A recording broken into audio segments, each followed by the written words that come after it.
Here is a story that I thought was gone for so long, but recently made an appearance. Beware, it's a long read. Growing up, I, 25 female, lived with my mom, dad, and 2 older brothers. We lived in a house that was built in the mid-70s or early 80s. We always felt there was something more to that house. I would always talk about someone that I would call the Shadow Man. My first experience with this entity was when I was about 5 or 6. I had woken up one night to use the bathroom, which was located in the exact center of a long hallway that led to the living room, kitchen, etc. I opened my door and stepped out. I remember feeling terrified, staring at the darkened hallway. Everyone was asleep and the house was dark. It was properly close to 3 a.m. I could see this tall, dark figure standing at the end of the hallway and watching me. I was frozen with fear. My dad was pretty tall himself, 6'4", but he was also pretty heavy. This thing was as tall as the ceiling and skinny with long arms. This thing crouched down to my level and charged at me. I screamed and woke everyone up. I was so scared that I refused to sleep alone for nearly a year. So one night when I was about 7, I was sleeping on the love seat my parents had in their bedroom. It was located by the door to the hallway and parallel to the master bathroom. I woke up and my body was numb. I couldn't move, I couldn't talk, I could only stare. And this was my first experience with sleep paralysis. I laid on the couch staring at the tall, skinny, dark figure that stood in front of the bedroom door by my feet. I tried to call for my dad, but I couldn't. I was stuck. I felt like I was suffocating. Suddenly, my dad yells out. He sleep talks a lot. "Leave her alone, get out." I quickly sit up and jump from the couch to my parents' bed, waking both of them up. I laid between my parents trying to go back to sleep, but I couldn't. I could see the Shadow Man walk from the door to the bathroom and then to the closet located next to my dad. My dad started mumbling like he was having a nightmare and suddenly woke up. He got up to use the bathroom, but before he did, he opened and turned on the closet light. He thought I was sleeping, but really I was wide awake. So through the course of about 11 years, I would wake up about a few minutes before 3 a.m. in sleep paralysis, and he would always be there, hanging out in the corner of the dark room I was in. It didn't happen all the time, but enough to have me scared of the dark until my teen years. So, fast forward to my sophomore year of high school. We had since moved out of that house, and I hadn't seen or dreamt about the Shadow Man in years. So one night, I sneak out with some friends, and we went to this abandoned house on my friend's street. We take acid, and my friend starts spray painting the walls. I was feeling my trip. We were jamming out, smoking a joint, when I suddenly got that chill. The one that told me that he was there. I don't remember most of my trip, so sorry, but I do remember seeing the Shadow Man poke his head out from around the corner, and I screamed. My friends made fun of me the next day, telling me I was freaking out because the Shadow Man was watching. After that, I hadn't seen or felt him. I met my fiancée, we moved in together, and all was happy. It had been years since that night, and I thought to myself, finally he screwed off. So one night, this happened last year, my fiancé and I moved our bed to the living room. We did this a lot, because we would always pass out in the living room watching TV or movies, and that we were sleeping in, and I had this dream that I was sleeping in my old room. I turned to look at my fiancé, and he was in my bed, sound asleep. I tried to get up and was hit with sleep paralysis. I tried to stay calm as I knew I was dreaming and I would wake up soon until I glanced at the corner.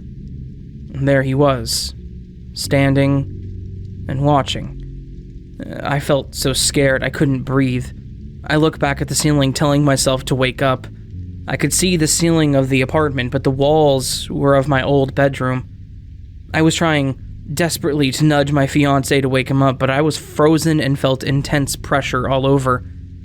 Finally, after what felt like hours, I was able to move my hand just a smudge and touched his back. The second my hand made contact with him, I was snapped back into reality and sat up, gasping and whimpering. The last incident to happen was about 2 months ago. I was sleeping and started dreaming that I was in a taxi going somewhere. I couldn't see the taxi driver as he was just a mass of pitch black.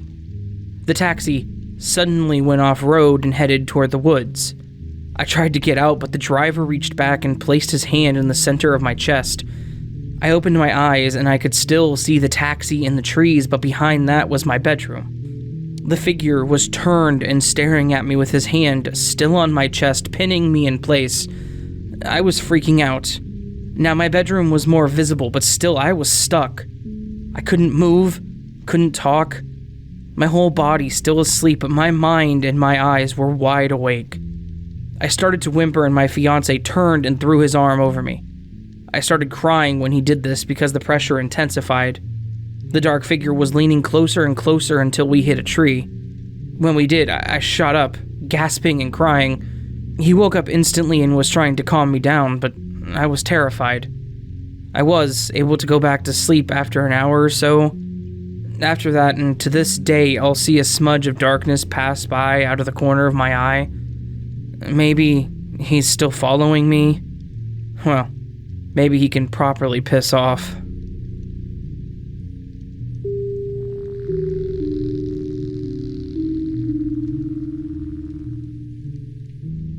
I was maybe 15 years old, and I'm 28 now.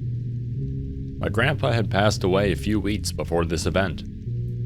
Grandpa was an old Italian fella and had lots of old 1920s style clothing. Coats, hats, and the vests. And he was just the toughest old SOB you'd ever met. Old World War II Navy vet. So my dad brings home a bunch of Grandpa's old clothes, leaves them on his bed, and says I can pick out any clothes that I want to keep. Mom and Dad leave to go pick up some more stuff, and I felt kind of weird, but I thought I'd try. So I'm in my parents' bedroom trying on some coats and stuff. Grandpa was a small guy, and I was pretty tall, so most things were almost close to fitting me. And at the time, they all just seemed kind of goofy. But in reality, looking back on it, they were very nice clothes. Grandpa liked to dress well. I go to the bed and grab another item to try on. A tan overcoat. Real 1920s gangster style. I put this jacket on, and it instantly just felt right. You know that feeling you get when you put on an item of clothing that you feel really confident in? That's what this jacket felt like, and I hadn't even seen it on my body yet. So I grabbed some old hat to go with it, and walked into the bathroom to see it in the mirror. So I'm standing in the mirror, looking at my reflection. Coat actually fits really nicely.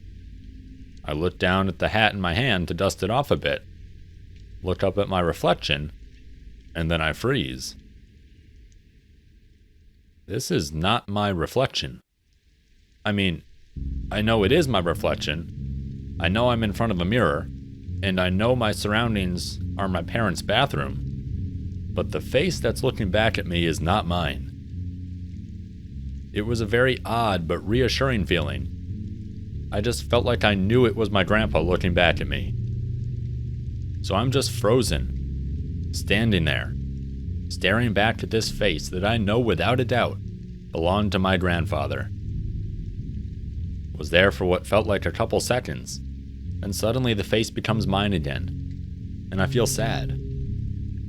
I had felt odd, kinda eerie, looking back at a different face. But as soon as it was over, those feelings were replaced by sadness. I was just feeling a lot of emotions at that point. I was not super close with my grandpa, but seeing my dad go through the loss was really hard. My eyes well up and a tear falls from my cheek onto the lapel of the coat. I felt a slight pressure onto the front of the jacket, almost like someone was gently smoothing it out across the lapels. Again, I have no idea how to really explain it. I just felt so sure that it was him getting me all straightened up, and it made me feel better. I kept the coat, still have it to this day. And every once in a while, especially on an emotional day, like my wedding day, I feel like he is there again. Never feels malicious, just feels like he's making sure my tie is on straight, and I'm doing all right.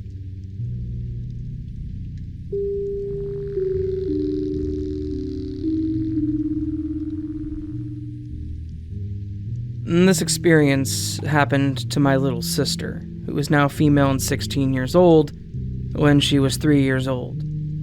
I learned of it yesterday after my dad, her, and I sat in the living room of our late maternal grand-aunt Eugenia's house, and were reminiscing about the old times, back when most of our grandparents were alive and living in this 3-apartment building, and how fun it was to meet for lunch and breakfast with them, and in general having them and the cousins from Australia around.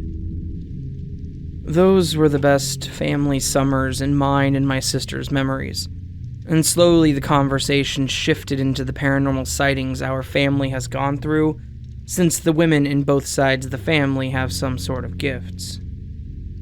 Dad started sharing his ghost sightings when my sister hesitantly shared this.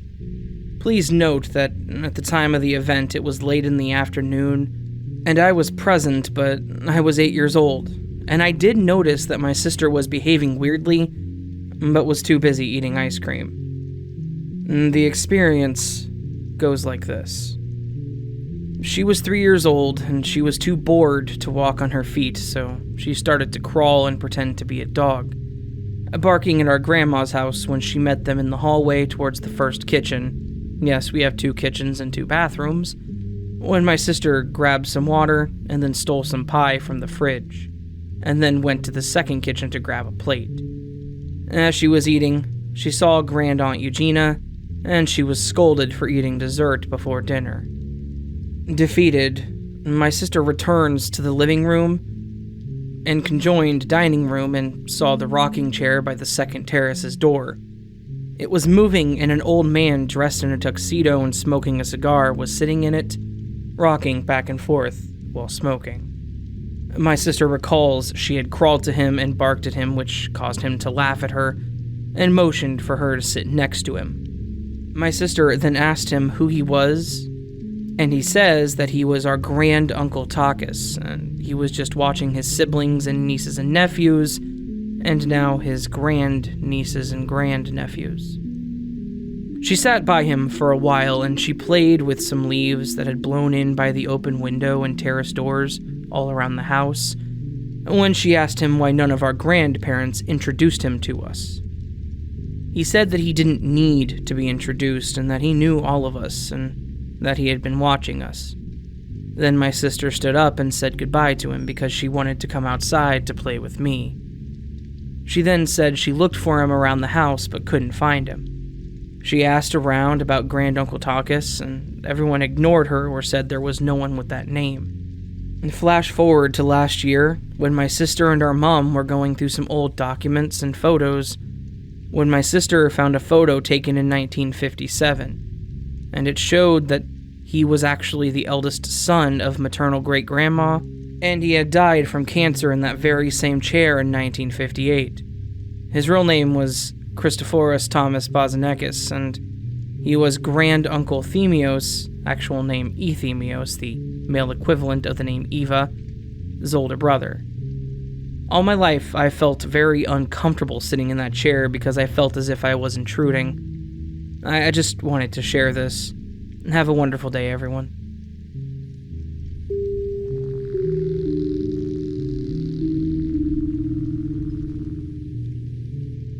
One day, my wife brought home a stone statue of the face of Buddha. She was given it by a man while she was throwing out trash at work. The man exclaimed that he wanted to get rid of it, but he'd feel bad about throwing it away, given his religious beliefs. So, my wife took it home with her because she thought it was cool and would serve as a nice decoration. Not long after, the air in the apartment began to feel more dense, and being alone felt more menacing. I'm currently out of work right now, so while my wife is at work, I often try to take naps to pass the time. I began to start hearing faint whispers in my room while I tried to sleep, and at times, it felt like there were full-blown conversations being had by two separate voices. This was not new to me, however. Since I was young, I've considered myself sensitive to feeling and sometimes hearing things. I've had instances in the past where I'd hear my name being repeated over and over while I tried to sleep, for months at a time. Once, while coming back in from a smoke, I heard music and laughter in my mother's apartment during a silent part in a song being played in my headphones. This happened while no one was in the home, and not a single device was on inside the house. Anyways, since having the Buddha face in my apartment, I've heard whispers. I can never make out what is being said, or the gender of the voice speaking, but something was there. I could feel it deep in my bones. These occurrences would always be accompanied by other strange happenings as well. A few times I heard my bedroom door being pushed open, as if something was peering in. I'd slowly open one of my eyes and see that the door, however, was closed. Other times, I'd hear something in another room, or even in my own room, fall over without any explanation. I do have an active imagination, and watch a lot of horror-related videos and movies often. So there were plenty of times during this where I chalked all of this up to just that, my imagination. However, the past few days, I've had an overwhelming sense of dread lingering in my room whenever I'm alone, and even sometimes when my wife is asleep. The whispers started to come more frequently. I put two and two together and hypothesized that it could be connected to the Buddha statue, given that it was the only new variable in our lives. I told my wife everything, and she agreed that we should go to our local Goodwill and just get rid of it. So later that night, we put it in the trunk of her car, and all of a sudden, I'm compelled to curse at it. This is especially odd because I'm not a confrontational person whatsoever. I don't challenge people, let alone spirits in the unknown. My wife looks at me in confusion and mouths the word, "No," because taunting whatever could be bothering us was definitely not the right idea. I brushed off my random compulsion as just heavy emotion and began to get in the car, when suddenly I saw a figure appear in front of her headlights and pass by my door. It was maybe 5'10" and completely gray in color with absolutely zero features. It flew by me so fast, yet I felt as if I looked at it for nearly an entire minute as I studied its physique and its movements. Its entire body looked as if it weighed maybe 50 pounds, if it was a living person, with its arms and legs being as thick as small branches. Its arms were in a position as if they were posed to run like an athlete on a track. There were no sharp edges that I could see on this thing, only rounded out ends. My head never moved from the position it was in to see it during that quick second. And the weirdest part of that experience was that I'm mostly blind in my right eye, yet I saw it perfectly through that blind eye, clear as day. When it left my view, I instantly was given a massive headache and extreme nausea, followed by a massive anxiety attack. I was absolutely frozen in fear knowing what I just witnessed. My wife looked over at me and asked me what was wrong, and I couldn't even speak. For a minute or so, I couldn't even blink. I had just witnessed the spirit come from my apartment and go to the back of the car where the Buddha statue was placed. If anyone has any thoughts on this, let me know, because anything would be helpful.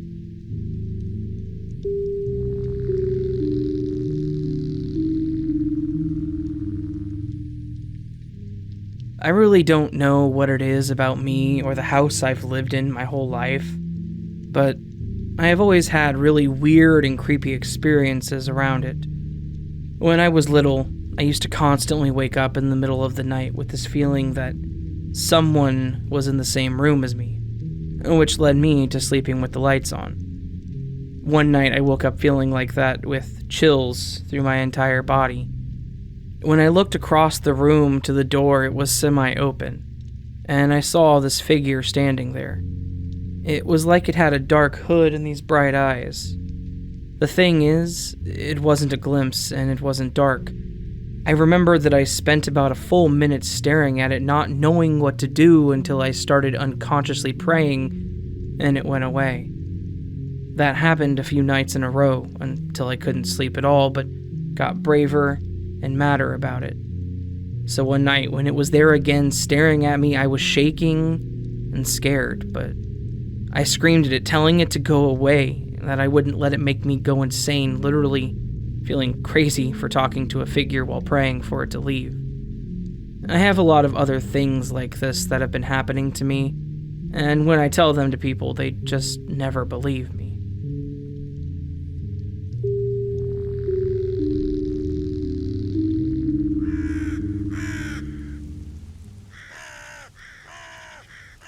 So that, my friends, was a collection of paranormal stories, and I hope that you all enjoyed them. I would like to take a moment to say thank you to CreepyNights for being in this video, and for having me in the video that he will eventually have me in. I don't know when that is, you will have to ask him. I will link to his channel down in the description, so please do check him out. All that said, my friends, if you like content that is like this, or content that is so vastly different, it's like comparing chocolate cake to flashlights, please consider joining that Nevermore. To join the Nevermore, all you have to do is hit that subscribe button and the bell icon next to it. You can do things to support the growth of the Nevermore, such as following me. Just following me in general. Be a stalker. That's what you gotta do. On Twitter, Facebook, and Reddit. Or you can support me through things. I don't know why I'm saying things. Literally just Coffee or Patreon. All of this optional, minus the stalking. Get to it. Have a fantastic day, everyone. I hope you're doing well. I love each and every one of you. And I got nothing else to say. So until the next video, sleep well.